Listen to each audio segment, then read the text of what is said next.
everybody, Rick with Let's Level Up, and today I'm really excited to bring you a channel first. It's going to be our first ever tabletop RPG review, and it's from a company called Storyweaver Games, and it's actually authored by Joe Sweeney. This is Rapture: The End of Days.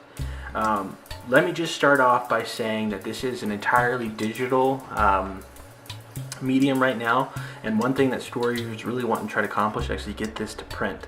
And so you can go to actually RPG Now, that's NOW.com, and check this game out. You can buy the PDFs, you can look at all the supplements and some of the other games that Storyweaver provides. And that can actually help them reach that goal of getting this game out to print. Let me say that Rapture itself is going to be a sci-fi horror game, and it really, to me, provides more of a cinematic horror experience. When I tell my friends about this game, I say that this game is far less Lord of the Rings in terms of a campaign setting and far more Event Horizon. A lot of times I think in a campaign, it's going to be a series of unrelated scenarios, or maybe related scenarios. I don't think, however, your characters are going to live long enough for you to really enjoy the epic Paragon levels. And it's that aspect, they don't exist in this game. That's not what this game is about. This game is to provide you with the most horrific tale ever told in space, basically.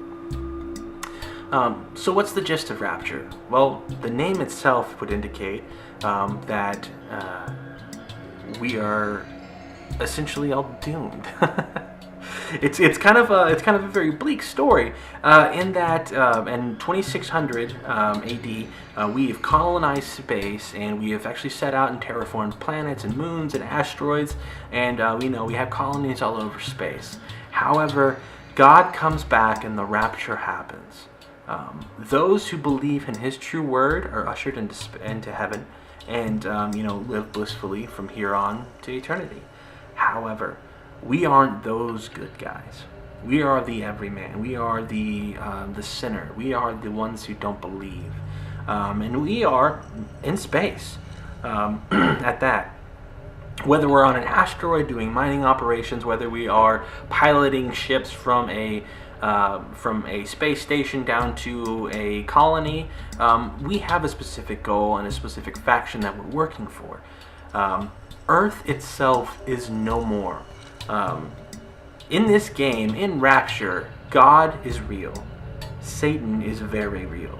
So God comes back, He takes His devout few, and they go back into heaven, and He basically turns His back on the earth. That leaves the big guy downstairs pretty much carte blanche to whatever he wants. So initially, all life on Earth is vanquished, and Earth goes dark to the colonies and the different space environments and things like that. Now, after hearing this news in the stars, we may or may not necessarily agree with what we hear. It's so preposterous of an idea to think that our home planet is no more. I mean, how could that ever actually happen? Especially because we ourselves, through so much infighting, it survived us. How could anybody else ever really be a problem? Well, it happened. Now, whether we choose to believe that or not is a totally different story. There is no more communique from Earth, and that leaves a lot of the colonies kind of on their own for adapting and surviving and things like that. Now, due to the way that Sweeney has created this universe, heaven, us, and hell are all three different planes that are kind of parallel to one another. Now, the demons have basically come, and they are at Earth right now. However, they can't just necessarily embody a spaceship pilot pilot a spaceship without first taking the body of a spaceship pilot. Since there are no more pilots on Earth, it kind of leaves them stuck and having to go from colony to colony at a very slow rate. However, they are coming for us.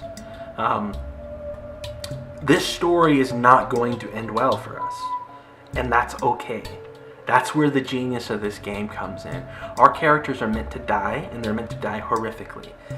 This game is played out through scenes, and each scene is going to have 1 to 2 challenges, and the challenges are basically where we roll dice. Now, this game is supposed to alternate between players as far as narrating what happens between the challenges. So let's say I'm a colonial marine and I'm on an asteroid, and there is a medical science team there that was marooned, and we have to go fix them or get them and extract them. Let's say that our shuttle crashed on entry, so we're kind of having to wait until we can get another one there. There's something else living on this asteroid, something far more evil, something far more devastatingly bad, that it's actually starting to corrupt some of the science team there. One of the challenges in this scene may be to actually stop a horde of zombie-like science team members with however we could do it. I can throw my grenades, I can shoot a machine gun, I can try to drop something heavy on top of them, maybe in the loading dock. That's all up to the role playing. That's up for the group to decide what happens. So we collectively pool all of our dice, which are going to be D10s, into a pool, and we roll them. And depending on the number of successes, which are the higher value of whatever the difficulty check is going to be, depends on what actually happens to us. Now, whether we succeed or fail is really kind of irrelevant in how this game is played. A player, starting with the GM and then going clockwise around the table, is going to narrate what actually happens. So I may narrate a story that involves my tragic demise. I may narrate a story that involves your very horrific demise. It just depends on who you're playing with, and I think that's the kind of game that Storyweaver is really striving for here, and they hit it right on the head. This is a very rules-light game. So if you're one of those guys that likes to metagame and you like to plan out your points and you like to do this and that, obviously I'm not one of those guys. This may not be the type of setting for you. However, if you're a role player and you enjoy role-playing, or if you're a fan of horror, or if you're a fan of sci-fi horror, this is the game for you. Like I said before, you're going to die. It's not a matter of if I'm going to die, live or die. It's a matter of how many times am I going to die, and how awesome of a death is it going to be. And that's where I think Storyweaver brings us a very unique game. Our characters don't level up, per se. We don't get experience points for slaying X number of zombies or returning X number of goods. That doesn't work that way. We level up when our characters die. So essentially in this game, there are going to be player characters and there are going to be extras. Now, extras are traditionally referred to as NPCs. They could be anything from a medical officer to a pilot to a chief security officer to just a grunt to just a normal dock worker. These characters, who generally will have names generated by the GM, will have a faction and have a faith that they believe in, and will have a goal, just like you will. However, when you die, you will essentially take one of those characters, one of those extras, and flesh them out. And when you die, if it is deemed by the table that it was either heroic or horrific or memorable enough for you to gain an extra point whenever you roll that new character, then so be it. So this game rewards storytelling. This game rewards heroic and horrific events to happen. And it really produces something, again, far less Lord of the Rings and far more Event Horizon. This game is about madness. This game is about true horror. And I think you'll really like it. I know I do.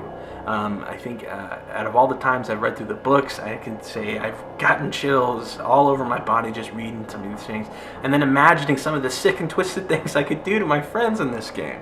And that's what really, to me, produces a very visceral and very engaging player experience that you may not get out of your traditional D&D group. There are a lot of games out there that focus far too much on the mechanics and far too less on the role-playing.